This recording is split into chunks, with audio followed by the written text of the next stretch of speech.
Thank you all for coming. And again, I just want to thank you all for coming out in this crazy year. It's been such a, I don't know, it's something I've never experienced before in my entire life. And I just am so grateful for you all for being here and participating and being the artists that you are. So keep making art, and thank you for being with us. What I'm going to do is we're going to get started with the panel discussion, and I'm going to start at my end, and I'm going to have each of our panelists introduce themselves with a short, just a little background of what aspect of the industry you work in and what you do, and then we'll get started with the conversation. So I'll start with you, Allison. Okay. Should I talk into this? Can you hear me? Yeah. Sorry, such a big it's on. mic. I think it's on. I'm just not close enough. Hi, I'm Allison Amon. I am from LA and also lucky enough to live in Mammoth part-time, and I've been part of the film festival since the beginning. So it's exciting to see everybody here in person. I am a producer, and I have sort of an unusual resume. I work mostly with brands. So I've done a lot of advertising, branded content, and work on long-form feature films that some are funded by brands and others have just been films. So I think the work that I'm most, the work I'm most known for is Like a Girl, which I did with Always with Procter & Gamble. And worked on several Lauren Greenfield films, Queen of Versailles and The Kingmaker, and I'm just finishing up a feature film that I made with Roman Coppola producing and 8 different directors directing. So, Thank you. Rebecca? Hi, I'm Rebecca Keegan. I'm the senior film editor of The Hollywood Reporter. Normally, a big part of my job is coming to film festivals, but since the pandemic, this is only the second one that I've been to in person. So it's very nice to be here, very nice to see filmmakers face-to-face again and colleagues face-to-face again. Thank you. David? Yeah, my name is David Massey. I'm an independent producer and director. I was the former chair of the Black Association of Documentary Filmmakers. I sit on the animation and short film branch of the Academy. And I wasn't here last year. I had to zoom it in, but this is my first time in Mammoth, but it won't be my last. So thank you for having me. Yay, thank you. And Devin? Hey, so I'm an independent producer. I started working in entertainment with ICM, and then I went into working at Universal with Shakespeare in Love. That's going to date me, so I'm actually really old. And now I went back into independent producing, and it worked out really well for me because the pandemic, Lakeshore closed where I was working, and so I've got 3 films that we're in final stages with. And we'll be shooting in Italy, Scotland, and Morocco. Let's hope that all works out because Devin needs a paycheck. Okay. Caleb? Hello, I'm Caleb Hammond. I'm the managing editor of Movie Maker magazine. We're a quarterly print magazine. We've had a really good relationship with Mammoth over the years, and this is my first time getting to come here, which is very exciting. Yeah, I've had a wonderful time, and I'm excited to chat. Okay, great. And Shelley? Hi, I'm Shali. Is it working? Yeah. Okay, good. This is my 3rd time coming to Mammoth. I really love it, and I'm so glad they keep calling me. I'm on the International Documentary Jury. Before that, I was on the International Feature Film Jury, so mostly on the international films, I guess. I work at Variety. I'm one of the, my title doesn't make any sense because it's news features editor, but I mostly work on features. We do a lot of, cover a lot of film festivals and different things like that, and award season, film, both Oscars and Emmys, that kind of stuff. And I haven't been to a film festival in like 18, 19 months, so this is really exciting for me. Well, thank you. Thank you for coming. I want to start off by just going through all of you and whoever wants to speak up first, how the pandemic has really changed your job and what you see sticking, and if you see any changes happening in the near future with what's happening. I would love to hear from you, Allison, if you want to start that off. That's a pretty big topic. I could probably talk all day about it, but just in brief, I guess, the biggest thing is probably what we're all facing, which is the remote Zoom aspect of our work, when it's a collaborative medium. And, as much as I love not commuting, and I loved being able to spend 9 months of my life up here dialing into Zooms, I miss the creative spark that you get from being with people every day. So I think we have to figure out how to regain that, because people are reluctant to come back to closed in-person places. But I think we do need to see each other to have successful creative collaboration. And have you seen the effect in the Hollywood Reporter? What's happening with the amount of content and? Well, I would say probably 30% of my job is watching movies, which I used to do in these places called movie theaters, which were really cool. We used to pay a lot of attention to something called the box office. That's all changed. Recently we've begun going back to theaters as journalists for screenings. Cinema goers are taking a longer time to come back, and so we're trying to figure out how to cover what this industry looks like now. How do you know what's a success? You used to know on Monday morning, and it's a lot more complicated now. I think it's complicated for filmmakers too, because you may have a sleeper on a streaming service that you want to get the word out about, and for me to sort of pitch it to an editor to cover it, I have no way of saying it's a hit. I honestly don't know.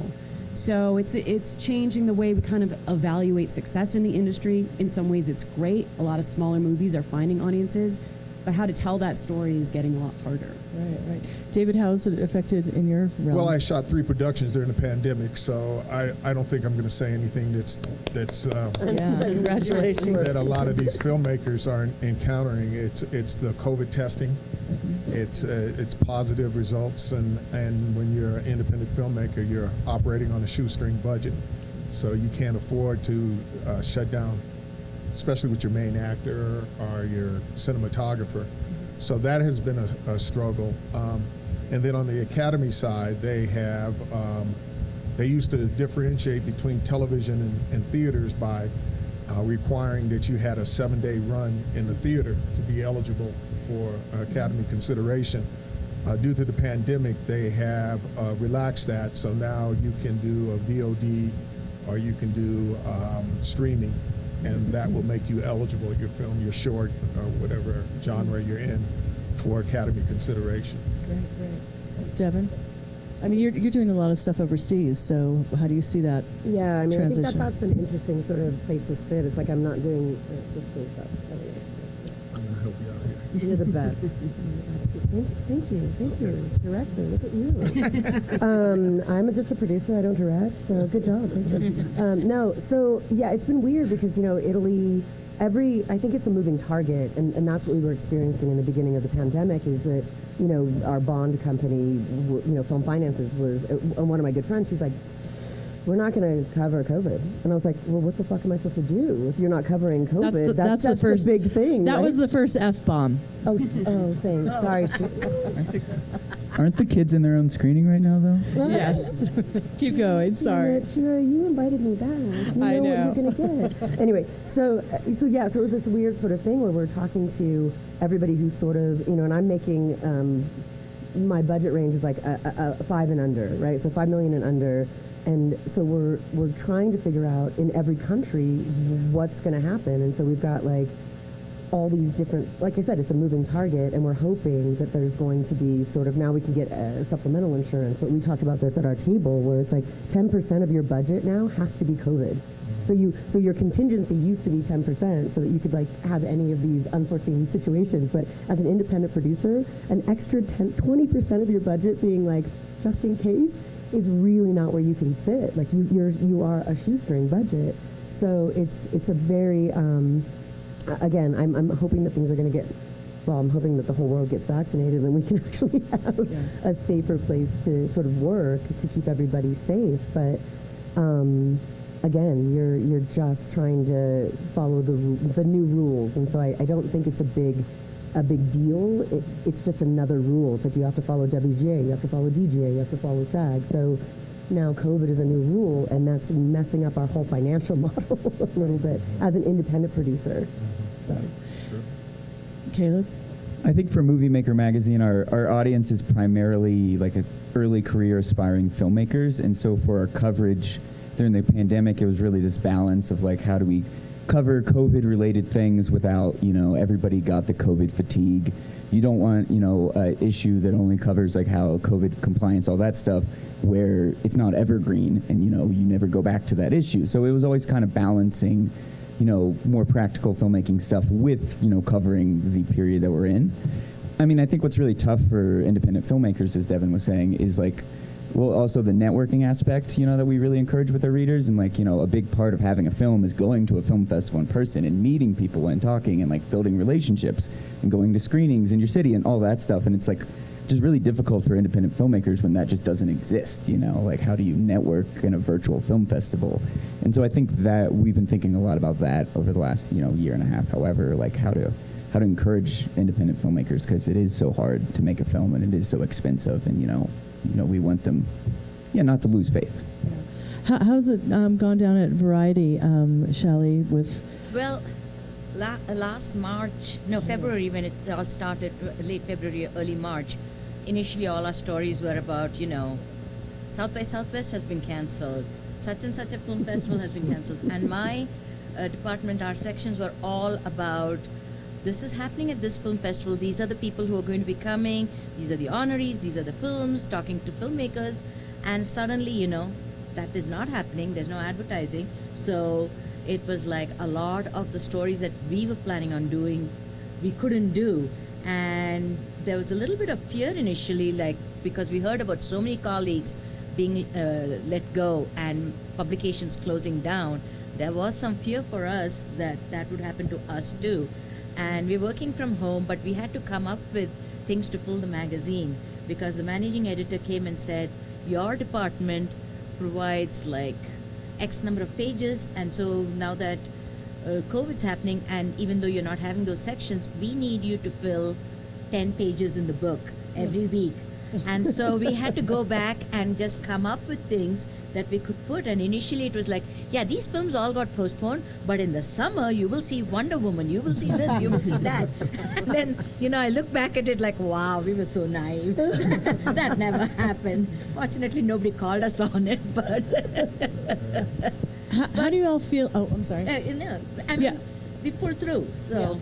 Yeah, I think that's what we're all doing. We're just trying to survive and live looking forward to the future.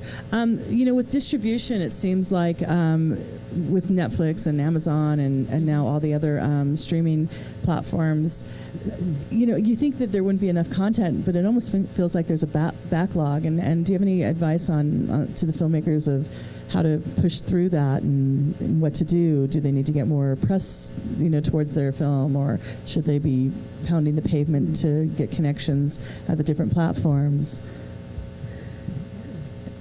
Anyone want to jump in? Oh, Shelley? Okay. Yeah.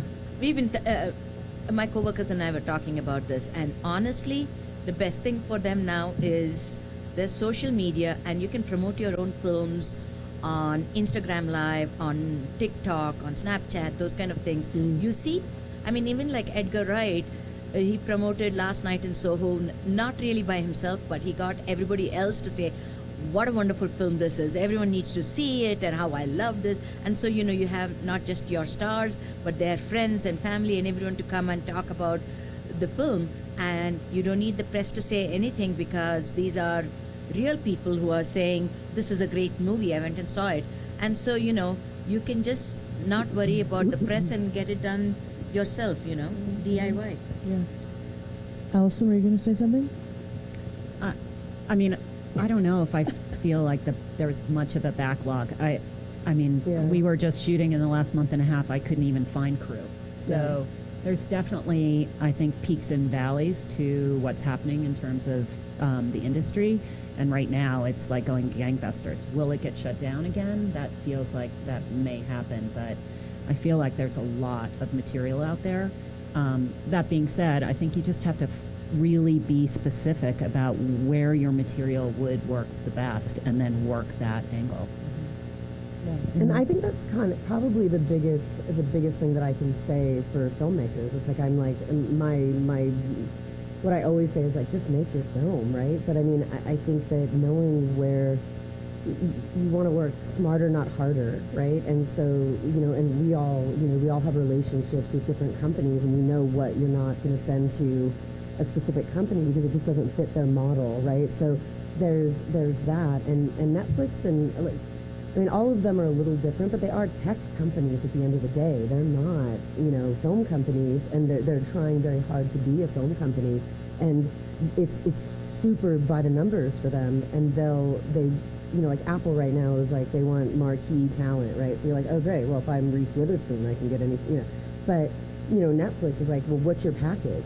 You can't just walk in with a script. They're not, and I think that's that thing that we as independent producers are always sort of trying to figure out, like, where do you go? Because you're like, oh God, if I could just get that Netflix money, good night. I'd be, but you just have to figure out where your stuff is the best marketed to for them to come on board. Like who wants that content? Because I think Allison's right. It's like Netflix right now they've got people on contract. Like we couldn't find a line producer in the UK because Netflix has them out for 6 months. They're paying them in advance to hold them so you can't get them. And you're like, oh, you.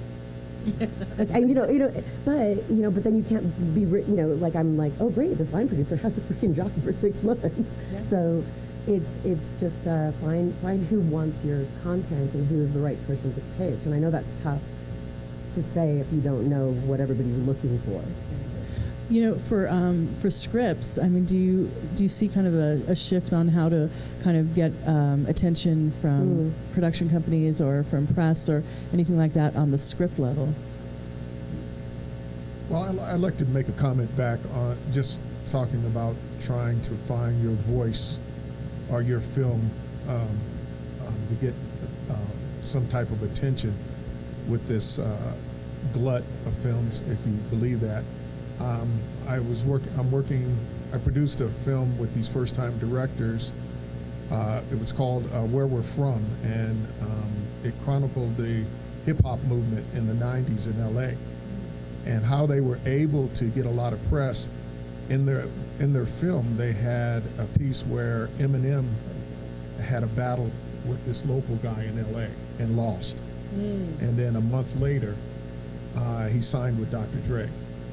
But just that piece, just that section in his film got so much notoriety and press. And so what I would suggest sometimes is just find something in your film that's unique, that you can push out there, that's going to separate you and give you that attention. Yeah, I couldn't agree with you more. A lot of filmmakers always ask what we're looking for, and there's something that we're looking for, but we want to hear their unique voice, and I think that's so important to just really be true to yourself. So back to screenwriters. How hard is it right now to try and get a script made? I mean, what is the avenues that the screenwriters are going to get it produced? Does anyone have any information about that? I mean, it's interesting because I think that honestly, you guys have to find the producer that's going to be your right producer. You have to interview them just as much as we want to love your project, because I think that a lot of times that doesn't, it's not a match. And I think that, all of us are growing and evolving. We're just humans, and something that I'm passionate about, I think I can get closer to the finish line. And there's other stuff that I think is great, but there's nothing I can do for you because it's not something that resonates with me. So there is that weird thing where, you've got to just find your team, find your tribe, I guess, because you're going to find the right person that's just going to beat down the doors and be as passionate about your project as you are. And if your producer isn't, let him go. It doesn't work. Yeah. And I think a lot of times independent producers get caught up into making the film as opposed to the long view. After the film is made, what are you going to do? And that's what a good producer does. Takes it from A to Z. So they're thinking long term after the film is finished. And so, press-wise, do you think that how the relationship between the filmmakers and the press is there any changing relationship happening there, or Shally or Rebecca or Caleb? I think so. I think we're more accessible to each other. I mean, many of us are DMable for better and worse. I've gotten some unbelievable scoops that way. I've been incredibly harassed that way. But it is easier for me to find a filmmaker when I'm working on a story. And that is one piece of advice I would have. If it's hard to find you for a journalist, that's a bad thing. Yeah. So make it easy, make your social media, make your, if you prefer to go through an agent, make it clear who that is, whatever your method is, make yourself easy to find. Because oftentimes I'll be on deadline, maybe, let's say I'm working on a story on movies about, mental health. And I'll be Googling, what are some new movies about mental health? I want to talk to a filmmaker who's got a movie about mental health. I've got 4 hours. If you're easy to find and if you hop on the phone, you're quoted in the Hollywood Reporter. If I'm searching for your email address for 40 minutes, somebody else is. So it's like so easy, but you'd be surprised how many people are like, they have a Twitter that doesn't say where you find them. They have a whatever. So if you can do that, that's a nice way. It's great if you have a publicist. Publicists are amazing. They will send me photos. They will be on it. But if you don't have one, make yourself real findable. Yes. And I guess I see something happen a lot on social media that kind of makes me uneasy, and I'd be interested in the other journalists' opinion on this, which is this idea of like, you as a magazine or wherever, even like authors, you do something, an interview with somebody, and then you tweet it out, and then they retweet it and say, hey, it was so great talking to you, and then you retweet it, and there's like sort of like this barrier's been kind of demolished a bit with social media, and I just wonder if that prevents a certain critical lens in certain instances, because you want that filmmaker with 3 million followers to retweet your article and say, hey, I had a lovely time talking to you. And are you maybe even subconsciously censoring how you portray that interview because, journalism, everybody's having a hard time in a certain sense, so you need sort of that engagement organically on social media. So, I mean, and that's not just in film media. Like I see authors do that with talks, and I just wonder if there's some sort of, it makes me uneasy is all I'm saying. Yeah, I'm with you. It's uncomfortable. I shouldn't say never. I rarely someone I've interviewed in my tweet about the story. Doesn't mean I don't want them to read it. Doesn't mean I don't want them to tweet it. But I don't want them to feel like we're in a co-promotional relationship. But because we're not. We're not friends. I'm not on your team. I'm a journalist. You're a filmmaker. But when I interview Dwayne Johnson and he tweets my story, I get really good traffic, and my editor gives me a little pat on the back. So I would be lying to say that's not in the back of my mind, but I don't at him. Yeah. Do you have other colleagues? I mean, because we all promote our colleague stories. Do they include Dwayne Johnson's Twitter handle? Sometimes, and sometimes our social team does. Uh-huh. I feel like if other people do it, that's fine. But if the journalist who did the interview needs to have some measure of distance. I kind of want to do a shift here about inclusive in making the industry, dealing with the industry we're having problems with diversity and inclusive and all that kind of stuff. For us, I feel real fortunate that we just my director of programming and we always just try to find the best films, and we feel that we have a nice selection of diversity. But how are people having to deal with these issues this day and age? I think it's awesome because now editors are more open to film stories or TV stories that I used to pitch before, when they'd be like, I don't know. Now they're like, oh yeah, and is this person known in India? Is this person, who is this person? Okay, maybe we write about it. So it's great for me. They are more open to those stories. On this last film that I just produced, we went through the diversity in casting regulation to get that certification, and low budget certification. And I was really pleased to find that we well exceeded their requests for that. And we took it even further and really wanted our crew to be diverse as well. And that was, I have to say, tough because, again, as I said, it's a busy time in Los Angeles right now. We ended up flying an AD in from New York because of diversity issues, and we felt really strongly about wanting diversity in the AD department, and all through the crew, not just in certain departments. So we looked at every department head and tried to at least have diversity in each department, if not the head of the department be diverse. I think that's important. Yeah. I think it's positive. You know, as a person of filmmaker of color, it's a little disappointing. You had to make a rule Yeah. before we can be diverse. But I was complimenting Paul on his programming. I thought you guys did an excellent job in programming, and I hope you can keep it up. Yeah. Yeah, I mean, for me, and I'm not going to lie, it's like I am lucky to just have diverse crew around me. Like, I mean, I don't know, like I was making independent features, I mean, very guerrilla, like, we're talking 5K, 50K, like, for a while, and it's like, and it was just like everybody was ready up for the game, and we were just like, So I've never really, I didn't give it a lot of thought before. Now we're making these bigger films, and but it just is lucky. Like I know that there was this big, the big women's movement, and I'm looking at my crew and I'm like, well, second F-bomb. Anyway, so we, and I was like, oh, my line producer is a female, and my, Noelle is fucking a kick-ass, and she's like my wingman on our sets, and I was like, oh shit, you're a girl. And then there was like, and then there's, and then Stephanie was my first AD, and like, we had all the, and I was like, are all of us women?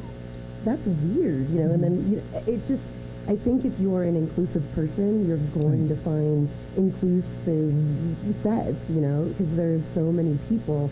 I don't want to leave anyone out, and I feel like everybody has a seat at the table.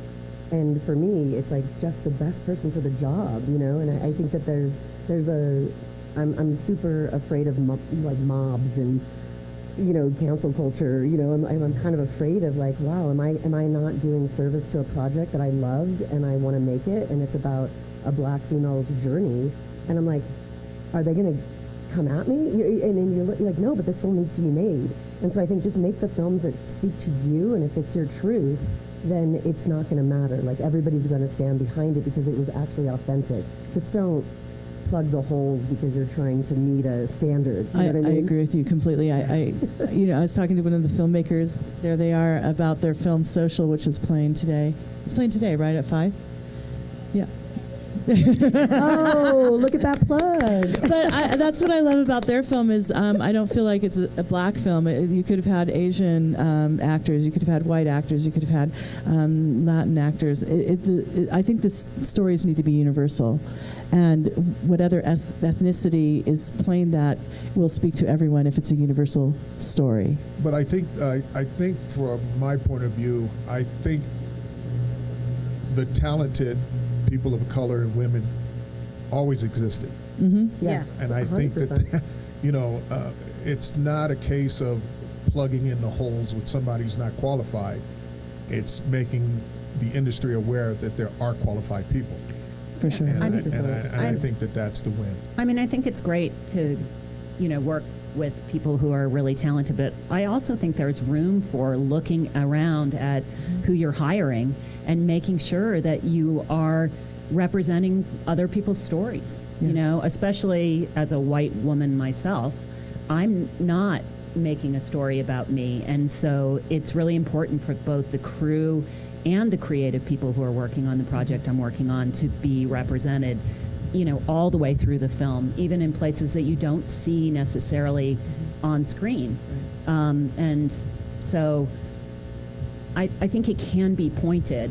I think you can make mental notes, and I agree with you. It's unfortunate that SAG has to have that diversity thing you fill out, but at the same time, what better way to make you really aware and to make the industry aware that that representation is out there, and as a low-budget independent filmmaker, Devin, you must feel this way too. It's like people we are hiring are learning on the job, right? 100%. Because you're offering a lower salary or, less benefits.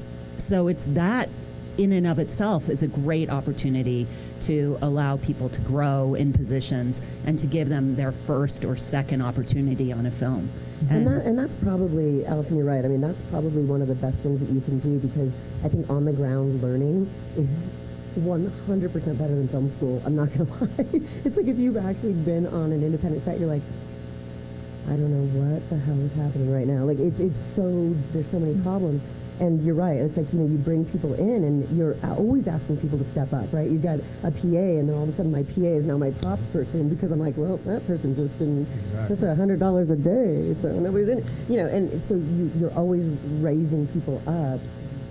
Yeah, you're right. I mean, I think that, I don't know. I mean, it just be as open as you can possibly be, and the people find you. They do. And, like I said, I'm incredibly lucky that I have these great people around me that are just so talented, and I didn't even notice it. You know what I mean? Like, I didn't even think, like, who's what, if that makes sense.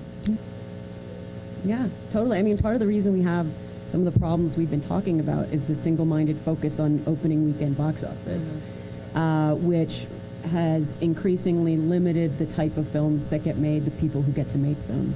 I think the challenge right now is that we've not, the streaming services are not transparent.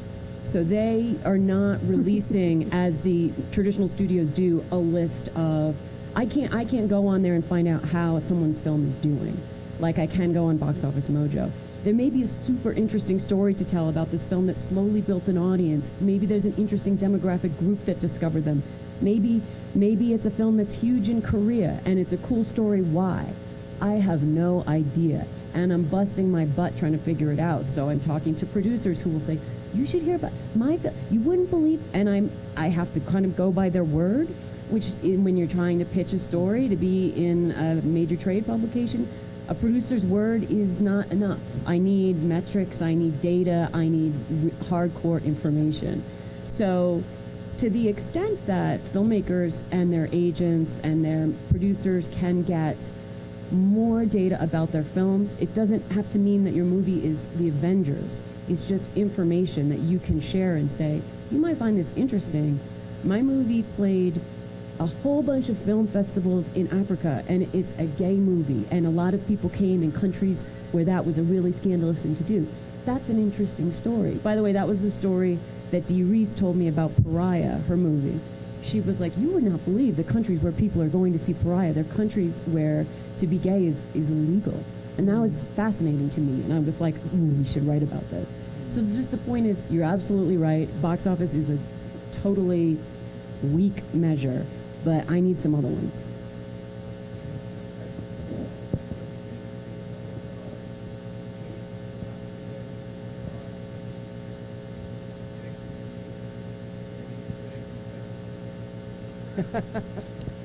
Oh, do you mean like Rotten Tomatoes? Yeah, I mean, I'd love to hear. I'm just kidding. Possibly. I mean, critics only review a very small portion of the number of movies that come out. Yeah. So, I mean, Shalai, I'd be interested in your point of view on this. We're trying to be better, and we used to, I mean, any film that played in a film festival, major film festival, or was bought in the market, we made sure to review it.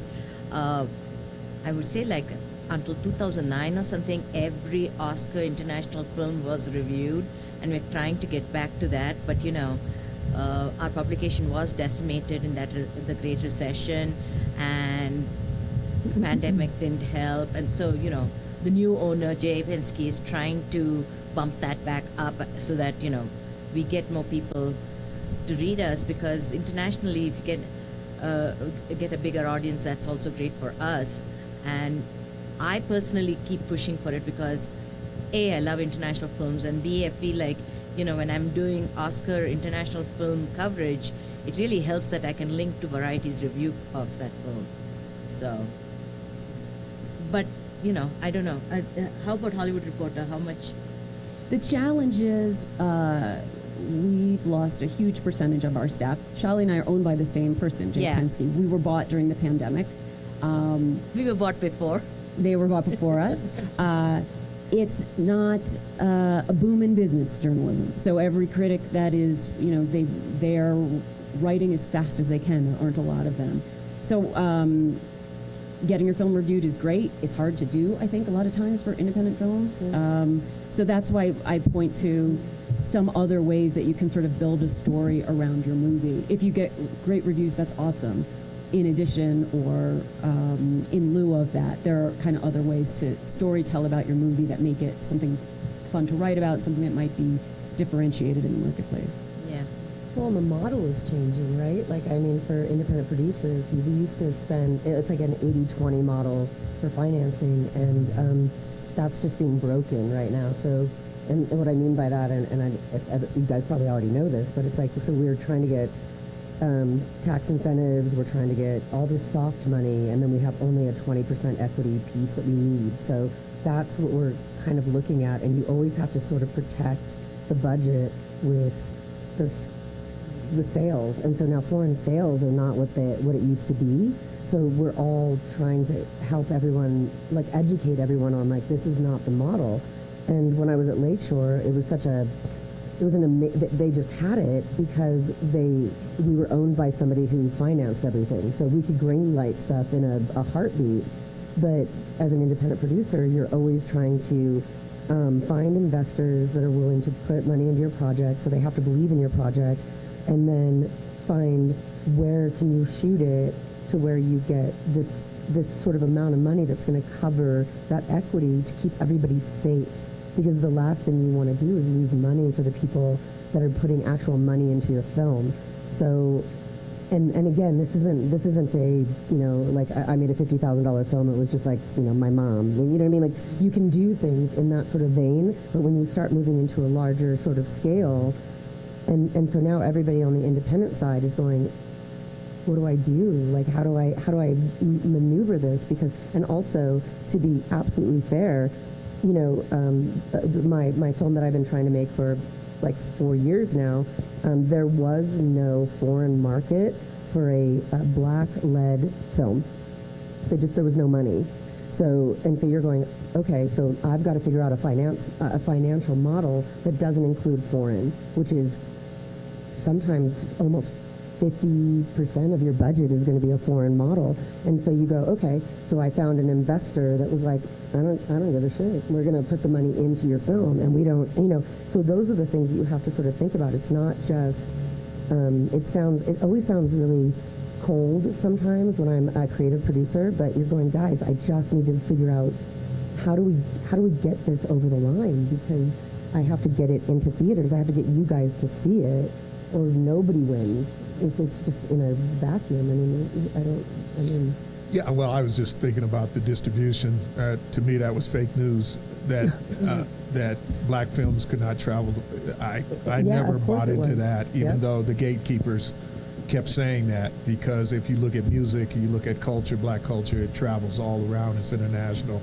So to say that a black movie could not be distributed and do well, I thought that was just the gatekeepers making that decision. But it's 100% the gatekeepers. You've got this weird middleman who's a buyer, and it's like not the people actually watching the film on the street. Yeah, I mean, and then there were exceptions to the rule, like Denzel could travel and Eddie Will Murphy Smith could travel. Sorry, yeah. Yeah, but I don't know. It's going to be different right now. I think things are shifting right now, and I don't think we know what the model's going to be. I think we're in the middle of it. It's fluid, and it's going to be interesting to see what happens. In the old days, you would do a film and you would try to do what they call a negative pickup deal, sell it. Mm-hmm. Can you still do that?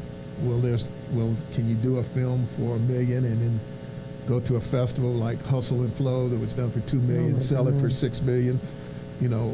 As an independent producer and one that's been around for a while, I'm trying to wrap my head around this new model and trying to figure out how it's going to settle. I mean, just to speak to that a little bit, in my world, which is mostly brand financed, it's a very different model, and a lot of brands are looking for a little bit of Hollywood, a little bit of entertainment. How are they going to grab the attention when a lot of the branded content is just nonsense? It's just so ridiculous, right? So what they want is serious storytelling and serious cred. And it's been really interesting to see them gravitate towards, really different ways of being a part of that kind of storytelling. And there are a lot of opportunities. It can be very specific, but there are a lot of really interesting opportunities if you're willing to have brand financing. Yeah, so where you find that happy medium of, going the commercial route of trying to, or staying true to your art, Well, they still want you to solve all their distribution problems. It's very interesting. If you have that nailed, man, you can be really successful in that business. They think you're amazing. Yeah. But it's kind of an interesting way to sort of get financing and have something made. Yeah. I'd like to break format and ask you a question, Sarah. Film festivals. Right now we're doing the virtual, we're doing live.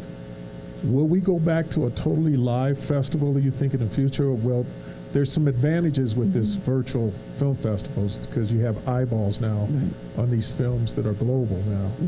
What do you see? To be honest, I really do feel that we will go back to fully live. I think that, just like with everybody's working remotely, in another year or two, they're going to realize how much they miss that human connection, and then they're going to go back to brick and mortar. I do think they'll still stay some virtual elements will stay within our industry, but I do think that we're in an industry that craves human stories, human connection, having an experience, and I think that's human nature.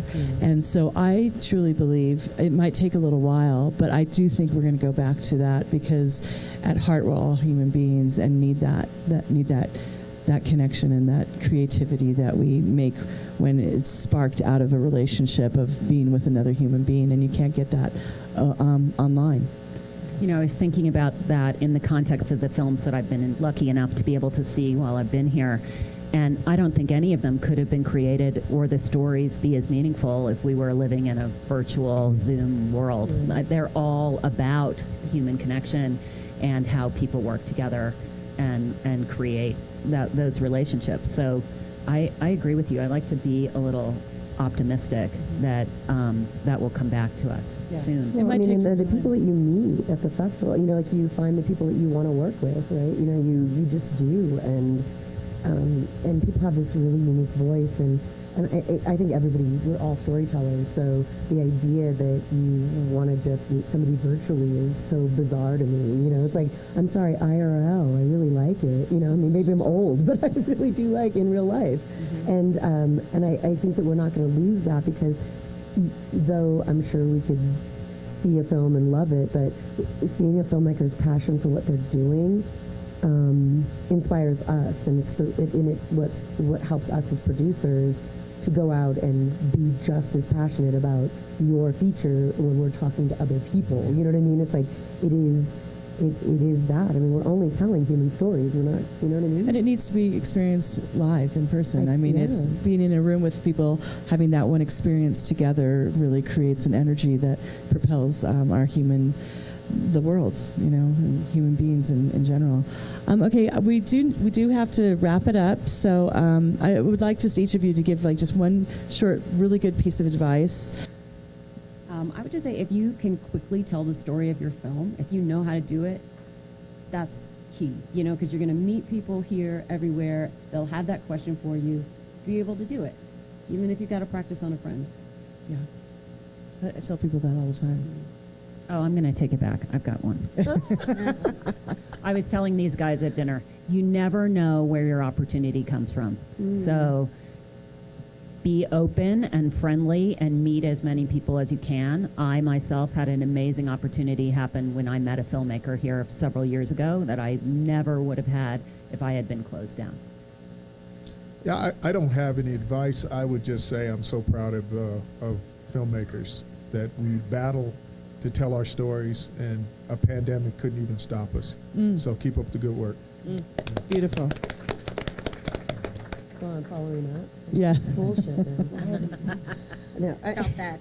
Yeah, thanks, Shelly. I think that you do what you do. Like, I think it's in our DNA, right? It's like we you know, a creative producer is somebody who desperately wants to tell a story. It's like it's your legacy. It's everything to you. So just be true to what you're doing. Don't compromise, and we'll see it. Do you know what I mean? I think it will find a home. And, you know, it's like I think about, I'm an English person. Anyway, so it's like Kafka never found success in his own life, right? But these stories that we read about the trial and things are like, shit, like this it's so relevant. So just do what you do. And, yeah, again, I mean, I think, again, I'm just super proud that you guys, we get to go to a festival to watch what you created. That's amazing. Like, I'm a viewer.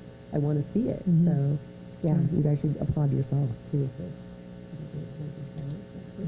I think finding your band of movie makers and the people that, you know, just make sure they're people you like to be around, they're people, you know, your humors align, and then you'll enjoy making films, but then also make sure there's somebody whose skills complement yours. Like, you might be the big ambitious ideas person, and they might be the person who keeps you on a rigid schedule and makes sure you're meeting your writing deadlines. And yeah, you know, you're not doing this on your own, so like, why not do it with people, you know, like you like to be around. And then I would throw a quick follow-up, which I think is evident in Paul's programming, which I think is really cool, which is like, you know, don't let budget constraints constrain your vision. You know, make something ambitious. Like, not everything can be two people in a room having a conversation. Like, try to find a way to do something on a larger scale that's within your vision, and don't let budget kind of keep you from doing that. Or permits. Yeah, yeah. Don't deal with permits. My only piece of advice is from something that I experienced last night. After we had our dinner, I was going to go to my room and go to sleep. And these guys told me, no, you're coming bowling with us. And I hadn't really planned on going. We didn't Not a good kidnap bowler, her. but I opened up to the opportunity. So, you know, if something comes along and it's not in your lane, don't worry. Get out of your lane, try something new, and you'll have a great time. So Is that a pun, Lane? I believe we would call it a gutter, because that's where we were mostly bowling, in the gutter. Well, first of all, I want to thank you all for coming up and being vaccinated and sharing your wisdom with us and your presence with us. It's really such an experience, and it's been a long time for me. You know, this was 2 years ago that I had this experience, and I've missed it, so I can't thank you enough. And we have screenings starting, and hang out for the weekend and enjoy and be safe. Thank you very much.